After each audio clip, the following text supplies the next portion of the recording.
바울 시대에 오직 믿음으로만 구원받는다라고 하는 이 교리는 왜 많은 유대인들이 받아들이기 그렇게 어려웠을까요? 오히려 간단하고 더 쉬운 원리거든요.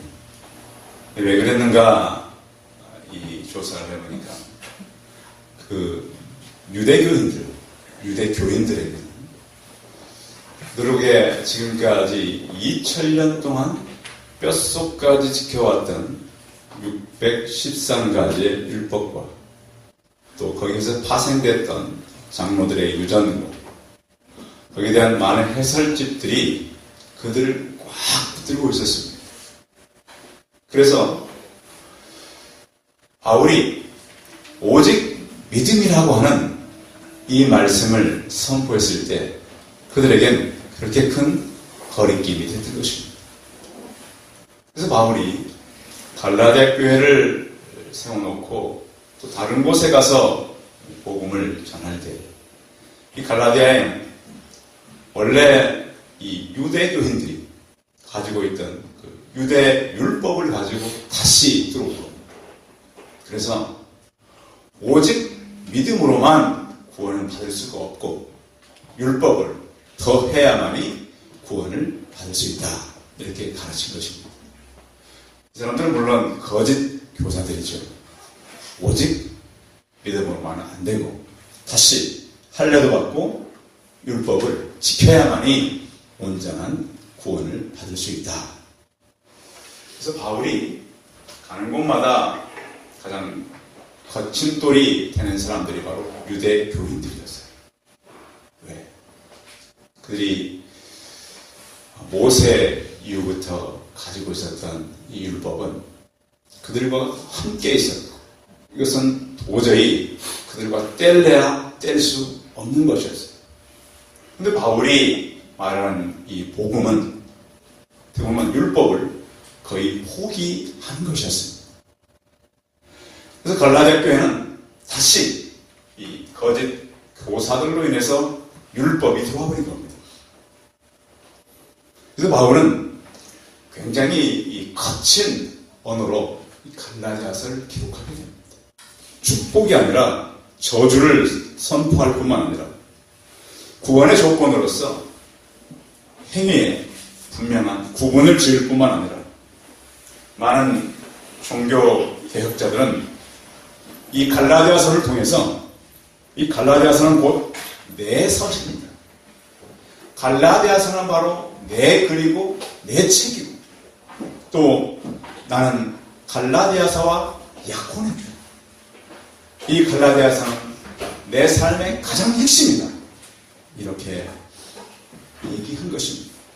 이 서신은 일찍부터 영적 해방의 대헌장입니다. 그래서 많은 사람들이 이 말씀을 듣고 우리가 어떻게 믿음으로 구원받을 수 있는가? 이런 핵심을 정리한 것이 바로 이 갈라디아서입니다. 놀라운 것은 갈라디아서는 칭찬이 거의 없습니다. 긴급하고 위급하게 쓰여진 이 글이기 때문에 그런 것입니다. 갈라디아서의 주제가 율법과 이 복음이라고 하는데 이 말은 죄인이 율법을 지킴으로 의로워지는 것이 아니라 예수님을 믿음으로 의로워지는 하나님의 은혜라고 하는 것입니다. 근데 간단한 이 말이 이렇게 바울의 평생을 그렇게 힘들게 했는가? 구원받는 것도 선을 행함으로 구원받는 것이 아니라 하나님께서 죄인들을 사랑하셔서 은혜로 구원받는 것을 믿으시기 바랍니다. 우리에게는 굉장히 간단한 것이지만 이 말과 이 교리가 만들어지기까지는 굉장히 오래된 그런 시간과 또 믿음의 사람들의 힘든 영적 전쟁이 있었습니다. 바울의 서신을 보면 바울도 예수를 믿기 전에 율법을 철저하게 지켰던 사람입니다. 그 법에 의해 살았던 사람이죠.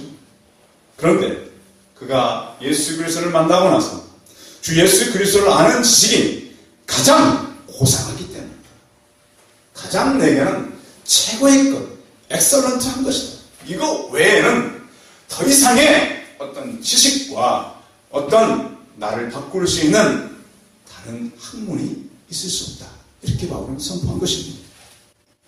이유는 주 예수 그리스도를 믿지 않냐고는 의로워질 수가 없었기 때문입니다.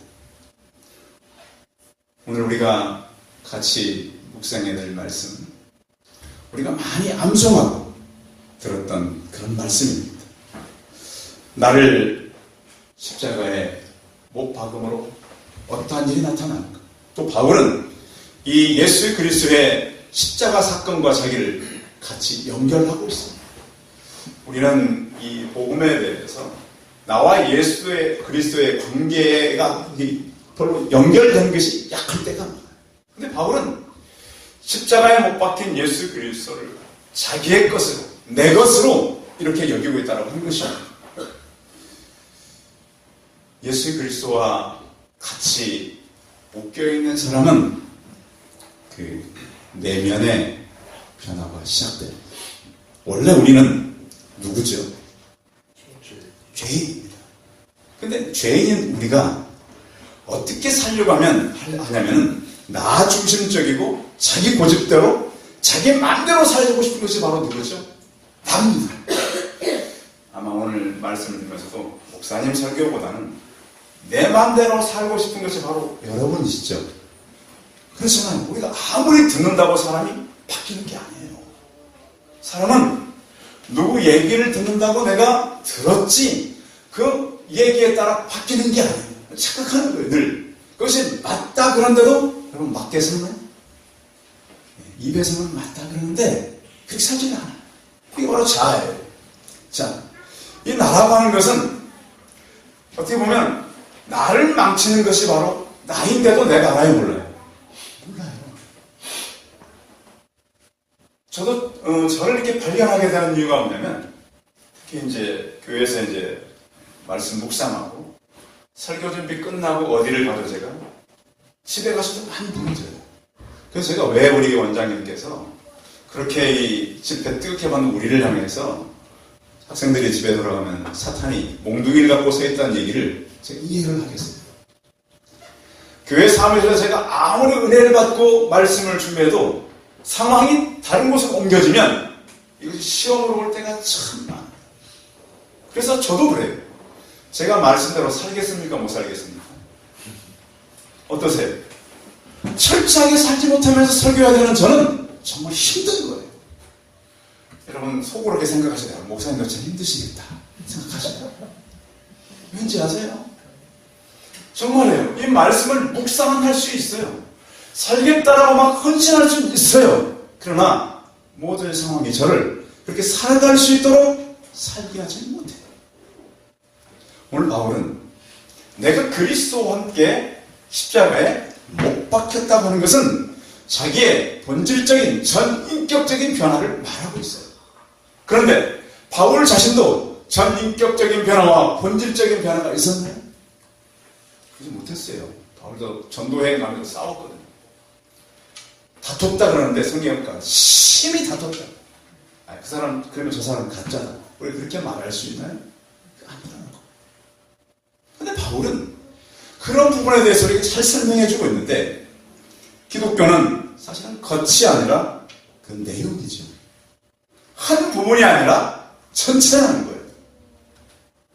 성도 여러분, 사람은 그래서 그 사람이 기독교에 있는지 아니었는지는 언제 봐야 하는 거예요? 그렇습니다. 죽어봐야 합니다. 그 사람이 죽은 다음에 그를 평가할 수 있는 거예요. 우리는 그래서 계속해서 내면적인 변화, 본질적인 변화, 전인격적인 변화를 얘기하지만 우리가 말을 그렇게 쉽게 하지만 거기까지 가는 것은 쉽지 않다는 거예요. 바울은 아마 자기 자아와 그렇게 싸웠던 것 같아요. 예수 믿는 사람들은 사실 나 중심에서 그 중심이 어디로 옮겨지는 거죠? 중심되는 예수 그리스도에게 옮겨지는 거예요. 그런데 이 과정이 이렇게 힘들고 어려워요. 우리의 삶은 내 자아 때문에 사실은 한순간에 모든 것이 무너지기도 하고 가정의 어려움을 만나기도 하고 내가 가는 직장의 어려움을 만나기도 해요. 또 교회에 오래 다니다 보면 어떤 증후군이 생기냐면 자기 희생 증후군이 있어요. 내가 이만큼 봉사했는데 그런 거 있잖아요. 내가 이만큼 봉사했으면 나를 인정해주고 내가 이만큼 했으면 사람들이 알아줘야 되는데 사람들이 인정 안 해주고 알아주지 않을 때가 있다는 거예요. 그 사람은 철저하게 누굴 위해 살아가요? 나를 위해 살아가요. 이게 자신이에요. 아무리 우리가 헌신하고 제가 막 목이 쉬도록 여기서 결단하라고 말한다 그래도 역시 우리는 누굴 위해 살아가요? 나를 위해 살아가요. 요즘 시대가 탈종교화 시대라잖아요. 종교를 사람들이 기독교만 거부하는 게 아니에요. 지금 모든 종교들이 다 지금 거부당하고 있어요. 거부당해요. 시대가 그래요. 왜? 이제는 시대가 점점 자만 남은 시대예요. 여러분 욜로족이란 말 들어보셨죠? 이제는 철저하게 그래서 식당도 가면은 혼자 오는 사람들에 의해서 1인석을 따로따로 만들어 놓잖아요. 요즘 그래서 가족들과 같이 가서 밥 먹는 식당들이 문을 많이 닫고 있어요. 왜 그런 줄 아십니까? 혼자 와서 먹는 사람들이 많아지고 또 점점 사람들이 홀로 나를 위해서 살고자 하는 그런 사람들이 많은 거예요. 그런데 기독교는 그것을 반대해야 되니 얼마나 힘든 종교예요. 그럼 우리는 어디에 살아가야 되는 걸까요? 오늘 바울은 내가 그리스도와 함께 십자가에 못 박혔다는 겁니다. 자, 그리스도와 함께 못 박힌 게 누구라고요? 나라고. 바울이 이걸 강조합니다. 우리는 우리라고 할 수 있어요. 근데 내가 십자가에 못 박혔다 그랬습니다. 이 못 박혔다는 의미는 철저하게 누군가에 의해서 못 박힌 거기도 하지만 스스로 못 박힌 것도 되는 거예요. 그래서 바울은 로마서 6장에 보면 나는 철저하게 예수 그리스도 안에서 하나님께 대해서 못 박혔지만 산 자로 여기는 것이지 나는 못 박힌 자라고 말합니다. 자, 십자가에 못 박힌 사람은 어떻게 되는 거죠? 죽는 거죠. 죽었다는 의미는 몇 가지 의미가 있어요. 철저하게 활동이 멈추어졌다는 의미가 있어요. 십자가에 못 박혔다는 의미. 그래서 나는 활동을 멈췄을 뿐만 아니라 이제는 내 생각도 멈춰졌다는 거예요. 그래서 내 활동이 이제는 내가 하는 것이 아니라 누군가에서 하는 것이고 내 생각도 내가 하는 것이 아니라 누군가에서 하는 것이고 또 내 계산도 누가 할까요? 사람은 철저하게 이기적이고 계산적이잖아요. 그 계산도 이제는 나와 같이 못 박힌 예수 그리스도께서 하게 된다는 것이에요. 그리고 철저하게 내가 죽게 되면 내 소유권은 누구께 되는 거예요? 예수님 것이 되는 거예요. 이 못 박혔다는 의미는 바로 그런 의미를 가지고 있어요. 그리스도와 함께 죽었다는 사실은 이제 모든 특권이 내게서 그분에게로 옮겨졌다. 놀라운 것은 그렇게 되면 그분이 내 모든 것을 책임진다는 거예요. 성도 여러분, 우리가 원하는 것, 하고 싶은 것, 우리의 계산, 우리의 모든 것이 십자가와 함께 죽어지길 바랍니다. 철저하게 성경은 그렇다고 말합니다. 그런데 내가 죽었는데 놀라운 것은 내가 죽고 나면 나에게 새 주인이 생긴다는 거예요. 새 주인. 내가 없어졌는데 없어지는 것이 아니라 새로워졌다는 거예요. 고린도후서 5장 17절에 보면은 그런즉 누구든지 그리스도 안에 있으면 새로운 피조물이라. 새롭게 만들어진다. 여러분 이 이야기가 여러분들이 이성적으로 이해되길 저는 바랍니다. 내가 그리스도 안에 있으면 새로운 피조물이 됩니다. 피조물이 이전 것은 지나갔으니 보라 새 것이 되었도다. 과거의 것이 아니라는 거예요. 그런데 이렇게 새로워졌으면 새롭게 살아가야 되는 거예요. 새로운 창조 가운데 새롭게 살아가야 되는데 그렇지 않다는 거예요. 그래서 바울은 이렇게 고백합니다. 이제는 여기 오늘 본문에 보면 사는 것이라고 하는 단어가 여러 번 반복되는데 내가 사는 것이 아니요 오직 내 안에 누구께서 사는 것이라 그리스도께서 사는 것이라. 성도 여러분, 내가 살아가는데 내 안에 또 다른 인격체인 예수 그리스도가 산다는 사실을 잊지 않기 바랍니다. 오늘 인격적으로 받아들여서 내 안에 또 다른 인격체가 있고 그 예수 그리스도가 계십니다. 그런데 그런 예수 그리스도가 계시는데도 이제 내가 육체 가운데 산다 그랬습니다. 내가 육체 가운데 사는 것은 사람은 예수 그리스도가 우리 안에 계신데도 여전히 육체 가운데 사는 거예요. 그래서 바울은 로마서를 통해서 오라 나는 곤고한 사람이다. 이 곤고하다라는 표현은 어렵고 고생스럽다는 거예요. 왜 이렇게 힘들까? 왜 이렇게 외롭고 힘들까? 우리가 이제 새로운 피조물이 됐으면 늘 새로운 삶을 추구하고 살아가는데 우리 나이도 육신적인 사람이죠. 그럼 봄에 꽃 피고 이렇게 그러면 가고 싶죠. 저도 가고 싶어요. 예, 우리 여자분들 이렇게 팔을 풀려면 뭐 하러 가고 싶으세요? 그렇죠. 쑥 뜯으러 가고 싶고 또 꽃 보러 가고 싶고 사람은 누구나. 참 신기한 거는 생명을 낳는 일은 그렇게 관심이 많지 않아요. 자, 우리를 새롭게 하신 하나님이 하신 이유는 새 생명을 낳게 하기 위해서 우리를 새롭게 하셨어요. 근데 점점 하나님을 섬기는 우리마저도 그런 마음이 별로 없어요. 내가 새 생명을 낳아야 되겠다는 그런 마음이 별로 없어요. 그래서 결국 우리가요 스스로 점검해 봐야 돼요. 왜 우리가 이렇게 우리도 이렇게 변해가나? 언제부터 우리는 새 생명을 낳는 기쁨을 잃어버리고 또 우리는 육신을 살려고 하는 그런 생각들이 계속 우리를 지배해 간다는 거예요. 여전히 우리는 육체 가운데 살아갑니다. 그래서 바울은 이 육체 가운데 살아가는 자기를 너무나도 고민하면서 예수 그리스도가 분명히 우리를 십자가와 함께 못 박았고 죄와 사망의 법에서 우리를 해방시켰다라고 선포하고 있지만 이 나는 여전히 내 안에서 육신과 함께 살아가는 거예요.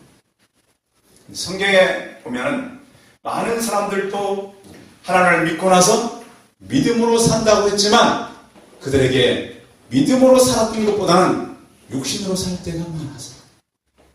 그런데 성경의 사람들은 그 육신으로 살았지만 또 한 가지는 믿음으로 살려고 했던 사람들이 있어요.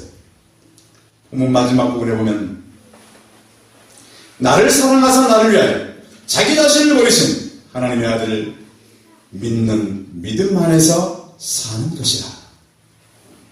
그러면 성경에 믿음으로 살았던 사람들이 있었는가? 있었어요. 아브라함이 믿음으로 살았어요. 그렇죠. 그러니까 우리는 아브라함의 한 부분을 보는 것이 아니라 어디를 보라고요? 전체를 보라고. 이 믿음이라고 하는 것은 방법도 수단도 아니라 삶이에요. 우리는 자꾸 믿음을 어떤 방법으로 수단으로 생각할 때가 많은데 성경에서 말하는 모든 믿음은 삶이에요. 삶. 믿음은 의인이 살아가는 그런 삶이지 결코 의인이 그것을 함으로써 어떤 수단이나 방법이 되는 것이 아니라고 하는 성경은 아브라함을 통해서 우리는 보여주고 있어요. 하나님께서 아브라함에게 독자 이삭을 드리라고 그럴 때 아브라함은 그것에 대해서 순종했어요. 우리라면 참 힘든 일이에요. 왜 그런 것이 성경에 기록되어 있을까요? 우리도 하는 거예요. 힘들지만 어렵지만 거기에 따라서 살아가라는 거예요. 또 한 사람을 신약에 소개한다면 신약에 예수님을 찾아왔던 백부장입니다. 그는 종이 이 병이 들어서 처음에 유대인의 장로 몇 사람을 예수님께 보냈습니다. 와서가 아니라 거기서 좀 말씀만 해주시면 되겠습니다. 주여 수고하지 마옵소서. 내 집에 들어오심을 나는 감당하지 못하겠나이다. 내가 주께 나아가지도 감당하지 못할 줄 알았나이다. 말씀만 하사 내 아인이 낫게 하소서. 나도 남의 수하에 든 사람이요 내 아래에도 병사가 있으니 이대로 가라면 가고 저더러 오라 하면 오고 제 종도로 이것을 하라 하면 하나이다. 예수님 말씀만 해주십시오. 그러면 낫겠습니다. 백부장의 말 속에는 절대 복종이라고 하는 믿음의 각오가 있는 거예요. 그 당시 이스라엘은 로마가 차지한 이 국가에 비하면 굉장히 적은 나라예요. 로마는 지중해 세계를 지배하는 큰 나라였어요. 세계를 제패한 강력한 군대를 가지고 있었어요. 용맹으로 치자면 로마 군대를 따라갈 사람이 없어요. 그런 군인이 어떻게 예수님 우리 집에 오는 것 내 감당 못합니다. 말씀만 해주십시오. 자료에 보면 이런 기록이 있어요. 전쟁터에 나간 로마 군인들 가운데는 등에 화살을 맞아 죽은 자가 한 사람도 없었대요. 왜 그럴까요? 전부 전진만 한 거예요. 그만큼 로마 군인들은 후퇴가 없어요. 그러니까 등에 화살 맞을 일이 없죠.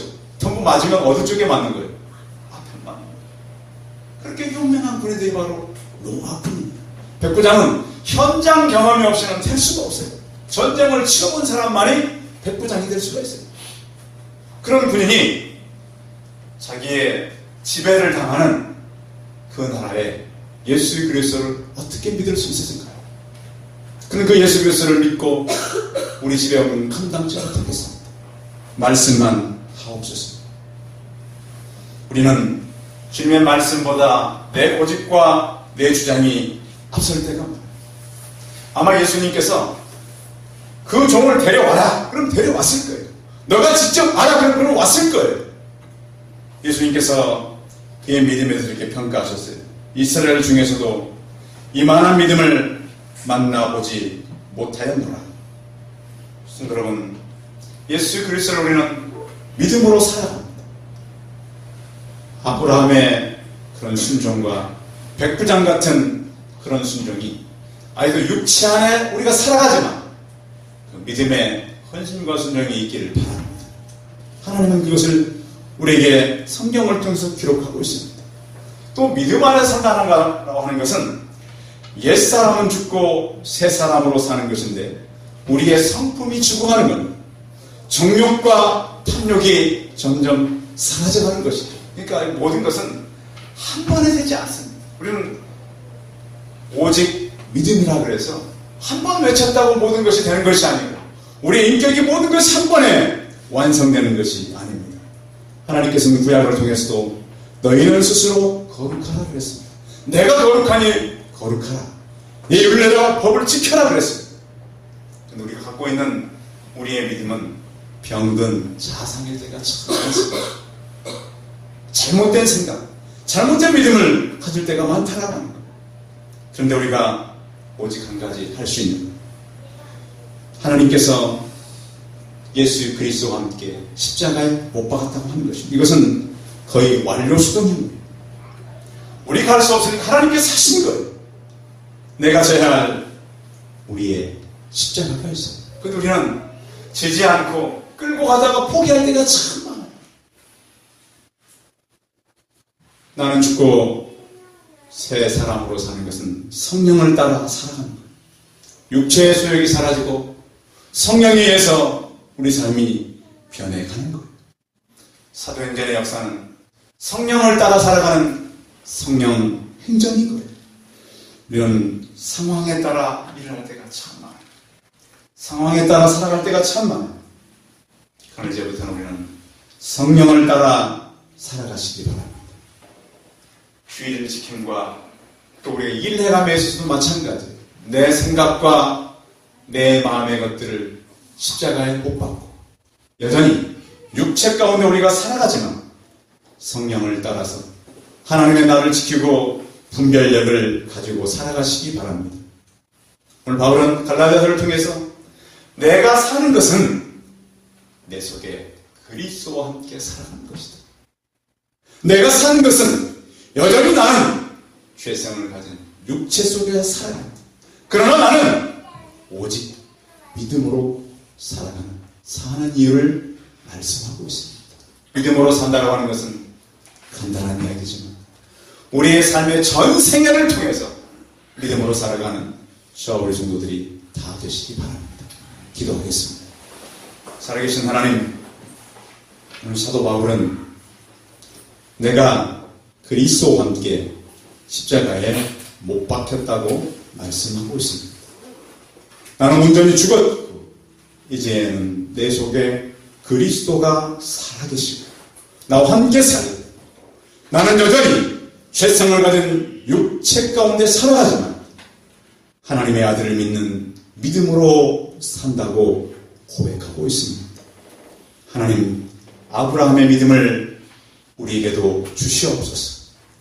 백부장 같은 믿음을 우리에게도 주시옵소서. 그래서 하나님, 참으로 믿음이 식어져가고 믿음이 사라져가는 이 시대에 오직 믿음으로 살아가는 우리가 사는 이유가 되게 하여 주시옵소서. 주 예수 그리스도의 이름으로 기도하였습니다. 아멘.